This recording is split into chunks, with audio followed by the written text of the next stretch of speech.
ሰላም እንኳን ደህና መጣችሁ። ዛሬ እንግዲህ የምንመለከተው የሪክ ዋረንን The Purpose Driven Life መጽሐፍ ነው። አዎ፣ በተለይ ቀን 31 የሚለውን ምዕራፍ። ልክ ነው። ቀን 31 ይህ ምዕራፍ አንድ ሰው ለአገልግሎት ያለውን ልዩ ቅርጽ ወይም ሼፕ ላይ ነው የሚያተኩረው። አዎ፣ ሼፕ የሚለው ቃል ያው የእንግሊዘኛ ቃላት ምህጻረ ቃል ነው። የአንዳንዱ ፊደል ትርጉማን ነው። ልክ ነው። ኤስ ስፒሪቹዋል ጊፍትስ ወይም መንፈሳዊ ስጦታዎች፣ ኤች ደግሞ ሃርት ወይም ልብ። እነዚህን ከዚህ በፊት በጥልቀት ተመልክተናቸዋል። እውነት ነው። ስለዚህ የዛሬው ትንታኔ የሚያተኩረው በቀሪዎቹ 3 ወሳኝ ፊደላት ላይ ነው። ችሎታዎች፣ ባህሪ እና ልምዶች። አዎ፣ abilities, personality and experiences። ውይይቱን ለመጀመር በመጽሐፍ ውስጥ የተጠቀሰ አንድ የመጽሐፍ ቅዱስ ክፍል አለ ከመዝሙር 139። አዎ፣ አንተ በውስጥና በውጭ የሰራኸኝ በእናቴ ማህፀን ውስጥ የፈጠርከኝ አንተ ነህ ይላል። እና ይህ ሐሳብ የእያንዳንዱ ሰው ምን ያህል ልዩ ሆኖ እንደተፈጠረ ልክ እንደ አንድ የጥበብ ስራ በጥንቃቄ እንደተሰራ የሚያስገነዝብ ነው። በትክክል የመጽሐፉ ዋና ጭብጥ የሚያው ይመስለኛል። በፍጹም ማንም ሰው በዓለም ላይ አይደገምም። እንደኔና እንዳንተ ያለን ሌላ ሰው የለም፣ አይኖርም። እና ሪክ ዋረን እንደሚለው አንድ ሰው ለእርሱ ታቀደውን ሚና ካልተጫወተ የአስተዋጽኦ ለዘላለም ሳይደረግ ይቀራል ማለት ነው። በጣም ትልቅ ኃላፊነት ነው። እንግዲህ ይህንን ሐሳብ እንመርምረው። በመጀመሪያው ርዕስ እንጀምር። ችሎታዎች መጠቀም ወይም applying your abilities። አዎ፣ መጽሐፉ ችሎታዎች ሲል በተፈጥሮ ይዘናቸው የተወለድናቸውን ተሰጥኦዎች ማለቱ ነው። ለምሳሌ አንዳንዶች በቃላት አጠቃቀም የተካኑ ናቸው። ልክ ነው። ሌሎች ደግሞ በአትሌቲክስ የተሻሉ ናቸው። ሌሎች በሂሳብ፣ በሙዚቃ ወይም ነገሮችን በመገጣጠም። በትክክል። ነገር ግን እዚህ ላይ ነው ወሳኙ ነጥብ። ብዙ ሰዎች አገልግሎት ላለመስጠት ከሚያቀርቧቸው የተለመዱ ምክንያቶች ወደ አንዱ ይመራናል። ምንም አይነት ችሎታ የለኝም የሚለው ስሜት ማለት ነው። ልክ እንደዛ። በጣም የተለመደ ነው። አገልግሎቱን ሽባ የሚያደርግ አስተሳሰብ ነው። መጽሐፉ ግን ይህንን ሐሳብ ሙሉ በሙሉ ነው የሚቃወመው። አዎ፣ ከእውነት የራቀ ነው ይላል። እዚህ ላይ ምንም ችሎታ የለኝም የሚለው ስሜት ሐቁን የካደ ነው ያለ ነው። ገብቶኛል። ማለቴ ከ500 በላይ ችሎታዎች እያሉኝ ምንም የለኝም ማለት በቃ በውሃ ተከብቦ እንደመጠማት ነው። በጣም ጥሩ አገላለጽ ነው። ስለዚህ ትልቁ ጥያቄ የችሎታ መኖርና አለመኖር ሳይሆን ያለንን ችሎታ የማወቅና የመቀበል ጉዳይ ነው ማለት ነው። በፍጹም። እና ይህንን ሐሳብ ለማጠናከር ያቀርባቸው አሃዛዊ መረጃዎች አእምሮ የሚያስደንቁ ናቸው። ለምሳሌ የሚጀምረው ከአእምሮ ነው። የሰው አንጎል 10 ትሪሊዮን እውነታዎችን ማከማቸት ይችላል ይላል። 100 ትሪሊዮን? አዎ፣ እረጃ አለ ማለት ነው። ልክ ነው።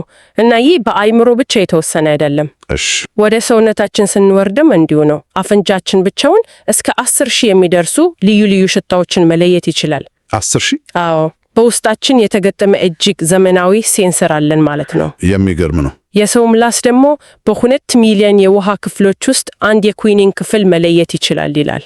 ይህ የሚያሳየው እኛ ራሳችንን ምን ያህል ዝቅ አድርገን እንደምንቀምጥ ነው። ዋናው ነጥብ የሆነው ችሎታ የለኝም ስንል እግዚአብሔር የሰጠንን ይህንን ሁሉ አስደናቂ ውስጣዊ ሀብት የካድን ማለት ነው። በትክክል። ስለዚህ ጥያቄው ችሎታ አለን ወይስ የለንም ሳይሆን ያሉንን ችሎታዎች እንዴት እንጠቀምባቸዋለን የሚለው ነው። እና ሪክ ዋረን የሚለው ሁሉም ችሎታዎች ከእግዚአብሔር የሚመጡ ናቸው። አዎ፣ ሌላው ቀርቶ ለኃጢአት የሚውሉ ችሎታዎች እንኳን ከእግዚአብሔር የተሰጡ ናቸው። ነገር ግን አላግባብ ጥቅም ላይ የዋሉ እንደሆነ ይገልጻል። ይህንን ለማስረዳት በመጽሐፍ ውስጥ የማምለኪያ ድንኳን ታሪክን ይጠቅሳል። አዎ፣ የተበርናክል ታሪክ። እግዚአብሔር ድንኳኑን ለመስራት በልዩ ልዩ የኢደ ጥበብ ስራዎች ክህሎት ያላቸውን አርቲስቶችና ባለሙያዎች እንደጠራ ይናገራል። እና ይህ የሚያሳየው መንፈሳዊ እና ዓለማዊ ተብሎ የሚከፈል ችሎታ እንደሌለ። ልክ ነው። አዎ፣ ጳውሎስ የምታደርጉትን ሁሉ ለእግዚአብሔር ክብር አድርጉት እንዳለው ማንኛውም ችሎታ ለእግዚአብሔር ክብር ሊውል ይችላል። መጽሐፍ ቅዱስን ስንመለከትም ከአናጢነትና ዲዛይን ጀምሮ እስከ አስተዳደርና ግብርና ድረስ እጅግ ብዙ አይነት ሙያዎች እንደ ችሎታ ተጠቅሰዋል። በትክክል። በቃ ዋናው ነገር አንድ ጥሩ ኬክ የሚጋግር ሰው ያንን ችሎታውን ተጠቅሞ ለጎረቤቱ ደስታን መፍጠር ይችላል። ያ በራሱ አገልግሎት ነው። የግድ መድረክ ላይ መውጣት አያስፈልግም። በፍጹም። ከዚህ ጋር ተያይዞ ስለ ሀብት የማፍራት ችሎታም ያነሳል። የትንሽ ሊያስገሩም ይችላል። በጣም እንደ ችሎታ መቆጠሩ ብዙዎችን ያስገርማል። ሙሴ ለእስራኤላውያን የተናገረውን ይጠቅሳል አይደል? አዎ፣ ሀብት እንድታፈሩ ችሎታን የሚሰጣችሁ እግዚአብሔር አምላካችሁን አስቡ ብሎ የተናገረው። ነገር ግን ይህንን ችሎታ በአግባቡ ለመጠቀም የተቀመጡ መንገዶች አሉ። ልክ ነው። 3 መንገዶች አሉ። አንደኛ ለተገኘው ነገር እግዚአብሔርን ማመስገን፣ ባለቤትነቱን ማወቅ። አዎ። ሁለተኛ ንግድን ሌሎችን ለማገልገል፣ እምነትን ለማካፈል እንደ መድረክ መጠቀም እና ሶስተኛው አስራት ነው። እውነት ነው። ከገቢ ላይ አስራት ማለቱም 10% እንደ አምልኮ መመለስ። ስለዚህ ችሎታዎቻችን ወዴት ያመለከቱ እንደሆነ ማስተዋል ወሳኝ ነው ማለት ነው። በትክክል መጽሐፉ እንደሚለው አንድ ሰው ጎበዝ የሆነባቸው ነገሮች እግዚአብሔር በሕይወቱ ሊያድርግ የሚፈልገውን ነገር የሚያመለክቱ ጠቋሚዎች ናቸው። እግዚአብሔር ችሎታዎችን አያባክንም። ጥሪያችንን ከችሎታችን ጋር ያስተካክላል። ነገር ግን ችሎታ ብቻውን በቂ አይደለም። ያንን ችሎታ የምንጠቀምበት ሞተር ወይም የባህሪ አይነትም አለ። በጣም ወሳኝ ነጥብ ነው እና ይሄ ወደ ሁለተኛው የሼፕ ክፍል ይመራናል። ባህሪን መጠቀም ወይም using your personality። ልክ ነው። እዚህ ላይ መጽሐፉ የሚጀምረው የሰው ልጅ ምን ያህል ልዩ እንደሆነ በሚያስረዳ አንድ ሳይንሳዊ እውነታ ነው። ቆይ ይሄ ቁጥር በጣም የሚገርም ነው።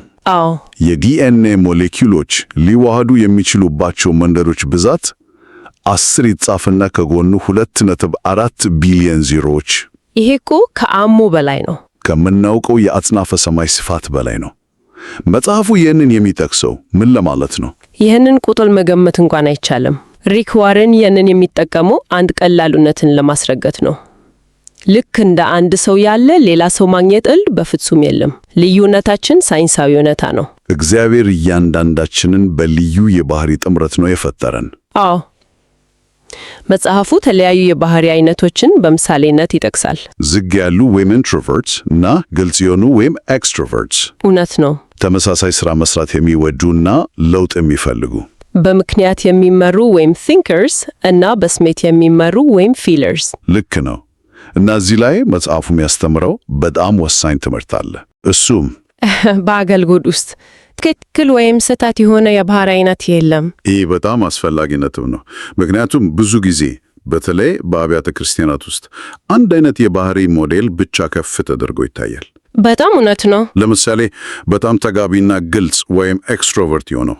አዎ፣ እና ያ ጫና ይፈጥራል። ስለዚህ አንድ ሰው ዝግ ወይም ኢንትሮቨርት ከሆነ በቤተ ክርስቲያን ውስጥ ሰዎችን በጩኸት የሚቀሰቅስ አይነት አገልግሎት እንዲሰጥ መጠበቅ ስህተት ነው እያለ ነው። በትክክል ያ ሰው በጸጥታ፣ በጥናት፣ በምክር፣ በጽሁፍ ወይም ከአንድ ሰው ጋር በጥልቀት በመነጋገር እጅግ ውጤታማ ሊሆን ይችላል። ዋናው ነገር ባህሪያችንን መካድ ሳይሆን ለአገልግሎት የሚስማማውን መድረክ መፈለግ ነው። ልክ አንድ ሰው ከባህሪው ውጪ በሆነ መንገድ እንዲያገለግል ውጥረትና ምቾት ማጣት ይፈጥርበታል። ይህም አነስተኛ ውጤት ያስከትላል። በፍጹም። ይህ ማለት እንግዲህ ከባህሪያችን ጋር የሚጋጭን የአገልግሎት ዘይቤ ከመኮረጅ ይልቅ የራሳችንን መንገድ መፈለግ አለብን። አዎ፣ የሌላ ሰው ጫማ እንደ መጫማት ነው። ምቾት አይሰጥም፣ ጉዞንም ያበላሻል። በጣም ምርጥ አገላለጽ ነው። መጽሐፉ የሌላን ሰው የአገልግሎት ዘይቤ መኮረጅ የማይሰራውም ለዚህ ነው ይላል። ራስን መሆኑ ወሳኝ ነው። እውነት ነው። እግዚአብሔር በተለያዩ ሰዎች በተለያየ መንገድ ይሰራል። ነገር ግን ዓላማውን በሁሉም በኩል የሚያሳካው ያው አንድ አምላክ ነው። ስለዚህ የባህሪ ልዩነት ለጠብ ሳይሆን ለሚዛን ነው። ቤተ ክርስቲያንን ሚዛናዊ ለማድረግና ልዩ ጣዕም እንዲኖራት ለማድረግ እንደሚያስፈልግ ይገልጻል። በጣም ጥሩ። ችሎታዎቻችን ምን እንደሆኑ አውቀናል። ባህሪያችን ደግሞ እነዚያን ችሎታዎች የምንገልጽበት መንገድ ነው። ነገር ግን ሌላ አንድ ትልቅ ቅርጽ ሰጪ ነገር አለ። እርሱም በሕይወታችን ውስጥ ያለፍንባቸው ነገሮች ናቸው። አዎ፣ ይሄ ወደ መጨረሻው የዛሬው ውይይት ክፍል ያመጣናል። ልምዶችን መጠቀም employing your experiences። መጽሐፉ አንድ ሰው በሕይወቱ ውስጥ ባሳለፋቸው ልምዶች እንደተቀረጸ ይገልጻል። አብዛኞቹ ደግሞ ከቁጥጥር ውጪ በሆኑ ሁኔታዎች የተፈጠሩ ናቸው። እናም እግዚአብሔር እነዚህን ልምዶች የፈቀደው ሰውን ለመግረጽ ነው ይላል። ልክ ነው።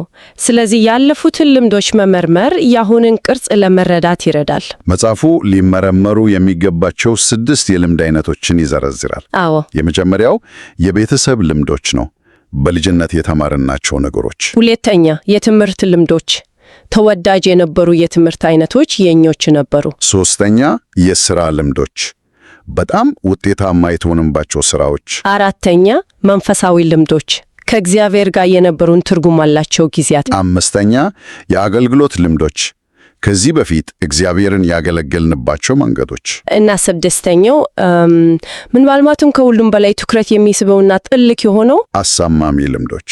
አዎ፣ የተማርንባቸው ችግሮች፣ ህመሞችና ፈተናዎች። እና ይህ የመጨረሻው ነጥብ በመጽሐፍ ውስጥ በጣም ትልቅ ስፍራ ተሰጥቶታል። እውነት ነው። እግዚአብሔር ህመምን በከንቱ አያሳልፍም የሚለው ሐሳብ በተደጋጋሚ ነው የሚነሳው። ልክ ነው። እንዲያውም የአንድ ሰው ታላቅ አገልግሎት ብዙውን ጊዜ ከታላቅ ህመሙ እንደሚመነጭ ነው የሚያስረዳው። ምን ያህል እውነት ነው?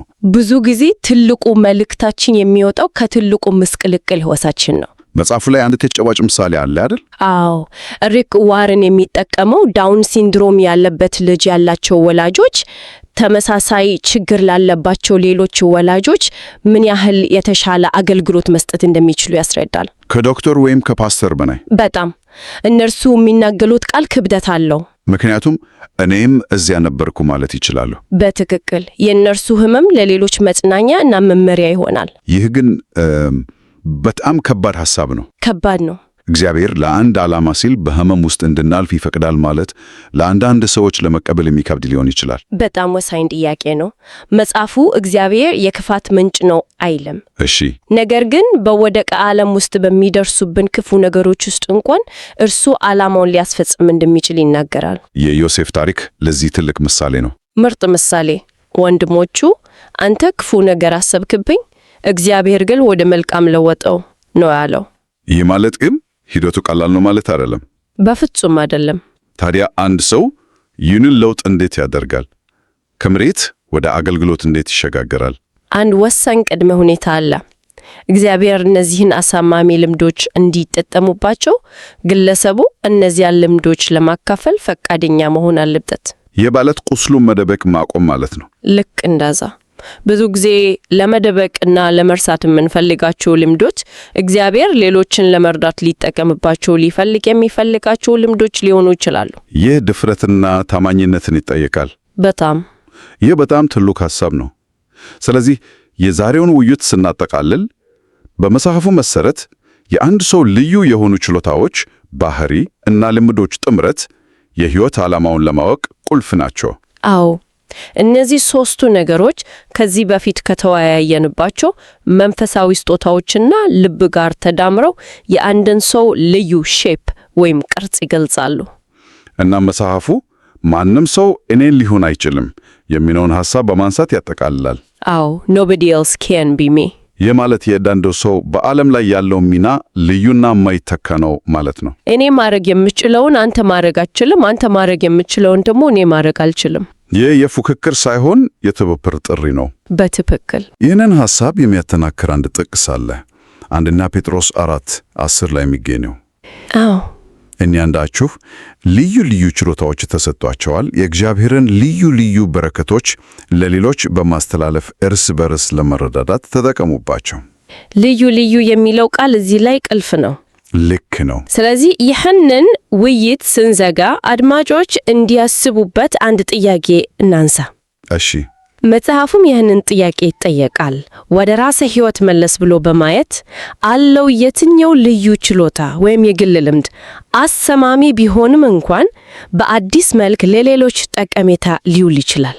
ምናልባትም ለዓመታት የተደበቀውና እንደ ነውር የታየው ነገር ለሌላ ሰው የፈውስ ምንጭ ሊሆን ይችላል። እናም ይህ ጥያቄ የአዲስ አገልግሎት መነሻ ሊሆን ይችላል። በፍጹም